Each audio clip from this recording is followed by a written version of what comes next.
Hi friends, welcome back to my channel. ఎలా ఉన్నారండి అందరూ? బాగున్నారా? నేనైతే చాలా బాగున్నానండి.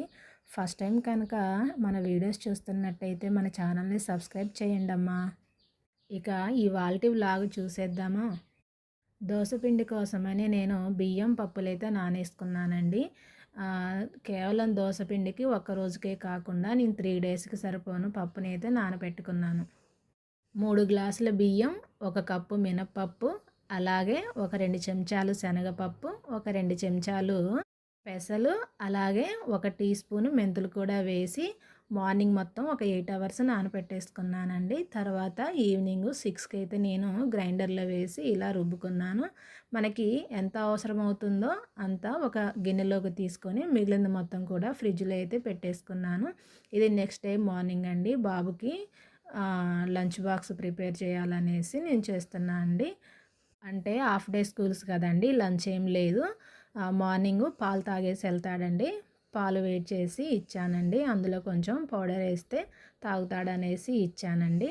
అలాగే నేను టిఫిన్ కోసమని ఈ టమాటా చట్నీ అయితే చేస్తున్నానండి. చాలా అంటే చాలా బాగుంటుంది. మీరు కూడా ఒకసారి ట్రై చేయండి.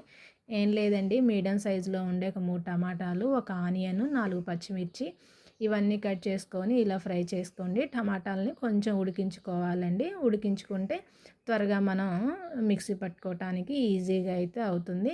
నేను దోసపిండి అని చూపించాను కదా అండి, అది మంచిగా ఓవర్ నైట్ మొత్తం కూడా పులిసిందండి. చూసారా, చాలా పులిసి చాలా బాగా అయితే ఉందండి. ఇక నేను బాబు కోసమని టిఫిన్కి అంటే స్కూల్లోకి బాక్స్లోకి అయితే ఒక 2 దోశలు అయితే సరిపోతాయండి.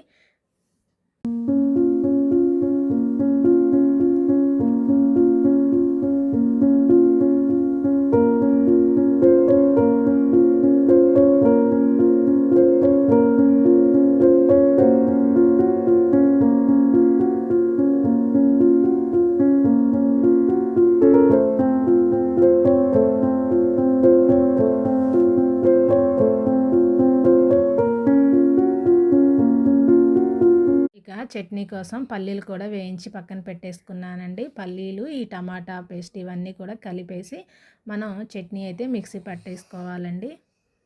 టిఫిన్ బాక్స్లోకి బాబుకి అయితే 2 అయితే వేసానండి. ఇక చట్నీని అయితే తాలింపు పెట్టేసుకుందాం. ఇలా చిన్న కడాయి తీసుకొని ఇందులో ఆయిల్ అయితే వేసేసుకున్నానండి. కొద్దిగా చట్నీ కాబట్టి 1 టీ స్పూన్ అయితే సరిపోతుంది.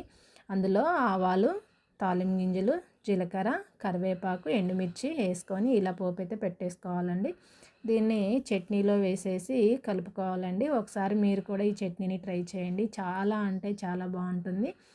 స్కూల్లో బాబుకి బాక్స్ పెట్టించాను కదా, ఇది వాళ్ళ ఫ్రెండ్స్ తిన్నారంట అండి. చట్నీ అయితే చాలా బాగుందనేసి అన్నారు. ఇక ఇది ఫస్ట్ రోజు అయిపోయింది కదండి. సెకండ్ డే నేను దోశలు కాకోకుండా పునుగులకు అనేసి పిండిని మళ్ళీ ఫ్రిడ్జ్లోంచి తీసిన తర్వాత ఓవర్ నైట్ మొత్తం కూడా బయటే ఉంచేసానండి. అందులో ఒక 2 టీ స్పూన్లు మైదా పిండి అయితే కలుపుకోవాలండి. ఒకవేళ అవసరం ఉంటే కలుపుకోండి, లేకపోతే లేదు. నేను ఆల్రెడీ బాబుకి టిఫిన్ అయితే పెట్టేసి పంపించానండి. ఇది నాకు మా హస్బెండ్ కానీ వేసుకుంటున్నాను. ఇలా ఈ పిండిలో మనకి అవసరమైన ఆనియన్స్, పచ్చిమిర్చి, జీలకర్ర, కరివేపాకు, కొత్తిమీర, అలాగే క్యారెట్ కూడా వేసుకోండి. మీకు ఏవి అందుబాటులో ఉంటే అవి అయితే వేసుకోండి. ఎక్కువ ఆయిల్ కాకోకుండా ఇలా పొంగనాల ప్యాన్ తీసుకొని అందులో కొంచెం ఆయిల్ వేసేసుకొని అందులో సరిపడా పిండిని వేసేసుకోవటమే అండి. ఇలా మనకి ఎన్ని కావాలంటే అన్ని వేసుకోవటమే అండి. ఇలా గుంత పొంగనాలు అయితే చాలా టేస్ట్ అనిపించాయండి. ఎందుకంటే ఇది ఆల్రెడీ పులుసు ఉంది కదా.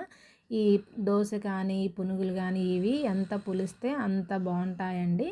ఇలా మాడిపోకోకుండా మంచిగా ఫ్రై అయితే చేసుకోవాలి. అలాగే పైనుంచి కొంచెం ఆయిల్ కూడా వేసేసుకోవాలి. అలా వేయటం ద్వారా ఇటు రెండో సైడ్ కూడా మంచిగా ఫ్రై అయితే అవుతుంది. మా బాబుకి ఈ పునుగులు చాలా బాగా నచ్చాయంట అండి. నెక్స్ట్ డే కూడా నాకు పునుగులే కావాలి అని అంటే నేను నెక్స్ట్ డే కూడా పునుగులే వేసి పంపించానండి.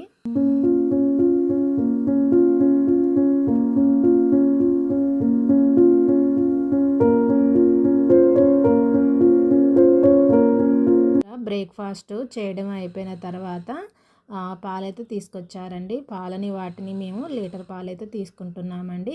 ఫస్ట్ నేను ఎందుకు వాటర్ పోస్తానంటే పాలు అడిగంటి పోకోకుండా అడుగున కొంచెం దానికి గిన్నెకు పట్టుకొని ఉంటుంది కదా అండి.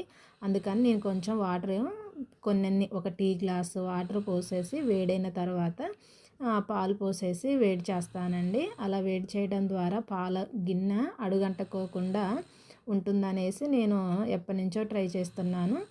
ఇక అసలు టిఫిన్ చేసిన తర్వాత టీ తాగకపోతే ఎలా అండి అనేసి నేను టీ కూడా పెట్టేసుకొని తాగానండి. ఇక ఇది ఆఫ్టర్నూన్ అండి. ఆఫ్టర్నూన్ బాబు వచ్చేసరికల్లా వంట ప్రిపేర్ చేయాలి కదా, అందుకోసమని నేను ఈరోజు బీరకాయ కర్రీ అయితే చేస్తున్నాను. ఒక పక్క రైస్ కుక్కర్లో రైస్ వేసానండి. ఇప్పుడైతే బీరకాయ కర్రీ అయితే చేస్తున్నాను. మీరు కూడా ఒకసారి చేయండి, చాలా అంటే చాలా బాగుంటుందండి ఈ కర్రీ. ఇలా ఆనియన్స్, పచ్చిమిర్చి, తాలింపు గింజలు, జీలకర్ర, కరివేపాకు ఇవన్నీ వేసుకొని మంచిగా ఫ్రై అవ్వాలి. అందులో 2 టమాటాలను కూడా వేసుకొని ఇలా ఫ్రై అయితే చేసుకోవాలండి. ఇలా మగ్గిపోయిన తర్వాత కట్ చేసుకున్న బీరకాయ ముక్కలన్నిటిని కూడా వేసుకోవాలి. బీరకాయను ఒకసారి కట్ చేసి తిని చూడండి, చేదుగా ఉంటుందేమో. నేను చూసానండి, బీరకాయలు అయితే బాగున్నాయి. ఇలా మొత్తం ఒకసారి కలిపేసుకొని మూత అయితే పెట్టేసుకుందాము. మధ్య మధ్యలో కలుపుతూ ఒక 5 నిమిషాల పాటు అయితే ఇలా మగ్గించుకోవాలండి. చూసారా, బీరకాయ అయితే చాలా మగ్గిపోయింది. వాటర్ అనేది ఇలా రావాలి అండి. ఇలా వాటర్ వచ్చిన తర్వాత ఇందులో మనం రుచికి సరిపడా సాల్ట్ అలాగే పసుపు కూడా వేసుకుందామండి. ఇదంతా బాగా కలిసేలాగా కలుపుకోవాలి. అలాగే నేను ఈ కర్రీ వండడానికి ఒక అరగంట ముందు శనగపప్పుని అయితే కడిగి నానబెట్టుకున్నానండి. కడిగి నానబెట్టుకున్న శనగపప్పును కూడా నీళ్ళు వంపేసి ఇందులో వేసేసుకోవాలి. వేసిన తర్వాత ఇది మొత్తం కూడా కలిసేలాగా బాగా కలిపేసుకొని మూత అయితే పెట్టేసుకోవాలి. ఇది ఓ పక్క మగ్గుతుండేసరికి మనము ఇందులోకి వేయటానికి మసాలాను అయితే తయారు చేసుకుందామండి. స్టవ్ మీద కడాయి పెట్టి ఒక చిన్న కడాయి తీసుకున్నానండి. అందులో ఒక 2 టీ స్పూన్లు ధనియాలను అయితే వేసేసుకొని ఫ్రై చేసుకున్నాను. అందులో ఒక చెక్క, అలాగే 2 లవంగాలు, జీలకర్ర, అలాగే 4 వెల్లుల్లిపాయలు వేసుకొని లో ఫ్లేమ్లో అయితే ఫ్రై చేసుకోవాలండి. అవి చల్లారిన తర్వాత వాటిని అయితే మిక్సీ పట్టేసుకొని పక్కన పెట్టుకుందాము. ఓ పక్క ఇది కర్రీ మగ్గిపోయింది కదా అండి, ఇందులో మనకి కర్రీకి సరిపడా కారం అయితే వేసేసుకొని కలిపేసుకోవాలి. ఒక 2 నిమిషాల పాటు మూత పెట్టి మగ్గించుకోవాలి. 2 నిమిషాల తర్వాత మూత తీసేసి మనం గ్రైండ్ చేసి పెట్టుకున్న ఈ కారపొడిని ఇందులో వేసేసుకుందామండి. ఈ పౌడరు అసలు వేయటం వల్ల కర్రీ ఎంత టేస్ట్ ఉంటుందంటే అంత టేస్ట్ ఉంటుందండి. మీరు కూడా ఒకసారి ట్రై చేయండి, పిల్లలు కూడా చాలా ఇష్టంగా తింటారు. ఇలా చివరిలో నేను ఒక టీ స్పూను కొబ్బరి పొడిని అయితే వేసాను అండి. కొబ్బరి పొడి వల్ల కర్రీ అనేది చాలా టేస్ట్ అయితే ఉంటుందండి. ఒక 2 నిమిషాల తర్వాత మూత తీసి చూస్తే ఇలా మొత్తం దగ్గర పడి ఉడికింది కదా అండి. ఇక ఇంతే అండి, బీరకాయ కర్రీ చాలా ఈజీ అండ్ సింపుల్ అండి. బాబు వచ్చేసరికల్లా కర్రీ రైస్ అయిందండి. బాబు రాగానే పెట్టేశాను. అలాగే ఇది ఈవినింగ్ లాగండి. ఇవి చిలకడ దుంపలు ఉంటాయి కదా అండి, వీటిని తీసుకున్నానండి. వీటిని ఉడికించి పెడదామనేసి కడిగి ఇలా చిన్న చిన్న ముక్కలను అయితే కట్ చేసుకున్నానండి. కొంచెం బెల్లము అది వేసి చేస్తే పిల్లలు చాలా ఇష్టంగా తింటారనేసి నేనైతే వీటిని ప్రిపేర్ అయితే చేశాను.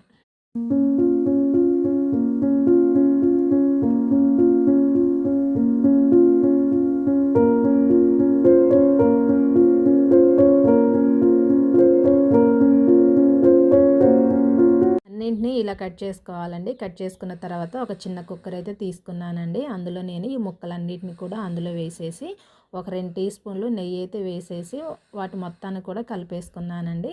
అలాగే అందులోకి స్వీట్ కోసం బెల్లాన్ని అయితే తురుముకుంటున్నాను. మనకి స్వీట్కి అంటే మనకి దానికి సరిపోను స్వీట్కి సరిపోను బెల్లాన్ని అయితే తీసుకున్నానండి.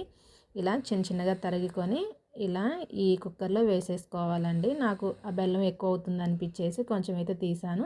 ఇది మొత్తం కూడా కలిసేలాగా మొత్తం కలుపుకోవాలి.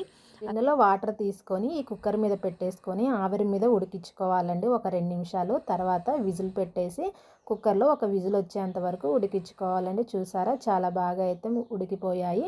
బాబు కోసమని చేశానండి. చల్లారిన తర్వాత తిన్నాడు. చాలా అంటే చాలా బాగున్నాయి. మీరు కూడా ఒకసారి ట్రై చేయండి. ఈ వీడియోకి ఒక లైక్ చేసి ఎలా అనిపించిందో కామెంట్ సెక్షన్లో కామెంట్ చేయండి. Bye friends.